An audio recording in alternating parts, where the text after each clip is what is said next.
with Matt Cole, and he's probably got the coolest Trailblazer I've ever seen in my life. I mean, look at this thing. Can you talk about this with us and see what you got going? I bought this thing back in 2006, started off just like a daily driver, and just, like most hot rodders, it slowly evolved. And I learned how to make carbon fiber, so I've just slowly made every piece in the entire body. And it's got a Mike Lau Racing 427 in it, the 107 millimeter turbo from forced inductions. Nice. Makes quite a bit of power. I mean, you can still daily drive this thing, right? I mean, so put the kids in the back. It's got a bucket in it. I've literally driven to school and picked my son up in it. It's awesome. Licensed, titled, insured. I've got a 20-gallon cell, so I could do drag and drives with it. That's awesome. That's awesome to hear. Yeah, this is the fastest Trailblazer in the world, and I haven't updated that record in probably 4 years. It's way faster than it used to be. Where'd you sit that one? Here, Bowling Green. I'm from Clarksville, so I'm pretty close here. The old record's something like a 780 in the quarter. Yeah. And it's much faster than that now. It tracks more mile per hour than that quarter mile pass had. What's the top speed you've hit in this thing? It's been 165 in the eighth. 165 in the eighth? What started you in racing? How'd you get into building cars like this? Hobby. Hobby? Yeah, it's a hobby. Yeah, like I said, I bought it. I daily drove it, and wanted to get faster and faster. I actually was building a Camaro, and I had this just like a little heads cam and intake thing. I drove around town, and I pulled up to a gas station one day, and it cranked the crank pulley and chewed the snout off. Yeah. So I was going to have to put a motor in it. So I sold the Camaro and decided, let's do the turbo build on this. Might as well. I mean, why not? We are in the pits of Bowtie Nationals, where all the race cars are, and we stopped in and we saw this third gen, and we're like, we got to stop and take a look at this thing, and we found the driver here.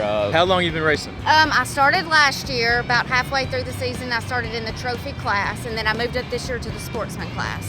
So this is awesome. My first full season. So what's your best time in mile per hour? What are you running? Yesterday was my best time. My reaction time was a 001. That's the first time I'd ever done that. Good. I ran 11:55 and 118 mile an hour. 118 quarter mile. Quarter mile, 118 miles an hour. That's fast. That's a fast car. It So is. what else are you planning on doing with this car? You said painting it. You guys Yeah, we're pushing gonna more paint power it. out of it, or? Probably not right now. I'm going fast enough for me.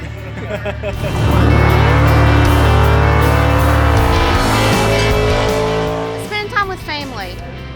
He's been doing it for 7 or 8 years now, and I was always his crew chief. And then he was like, why don't you get behind the wheel? So we found this from a friend of mine just in the barn, and we fixed it up. And now it's a family thing. His son races, and our family and cousins, and this whole family. Like Beech Bend, we have great family down here. The owners are fantastic. It's a great track, good friends of ours, and just family time. What is it about Camaros? I just love them, love the style of them. I love this is a 68, but 69 is our dream. We will have one of these days. But First I also gens are like nice. the third gen, yeah. Third and I like first. the third gen. They're different. Yeah. There's not a lot of them. I like the T-tops. For all the ladies out there that want to race, if I can do it, you can do it, I promise.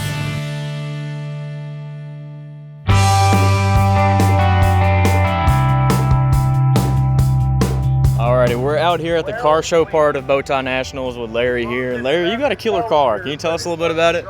Yeah, it's a 70 Rally Sport Z28. I've had it 30 years this year, and I completely restored it in 2003. My friend actually bought it from the original owner's mom. He went into the Army about 3 months after he purchased the car, and he parked it, and when I bought it, it had 1,409 miles on it because he got killed in the Army in 1973. He was working on he was a diesel mechanic, so he was working on something, and I guess it crushed him. So Mom kept the car until 1996. My friend bought it, brought it back to Illinois. It was from Daytona, Florida. And I purchased it a week later from him because he just brought it back to maybe keep it. And then I said, I gotta have it, so I bought it. But it was originally dark green, white stripes. Nice. And yeah, so now it's just all beautiful and still got the original interior in it. Nothing's been changed on it except for I got a big juicy LS7 454 big block in it. There you go. I mean, I drive the shit out of it. I beat on it. I've been down a drag strip with it 3 times. But we show it and have fun with it. And I still feel like I just bought it yesterday. I mean, like, I love it.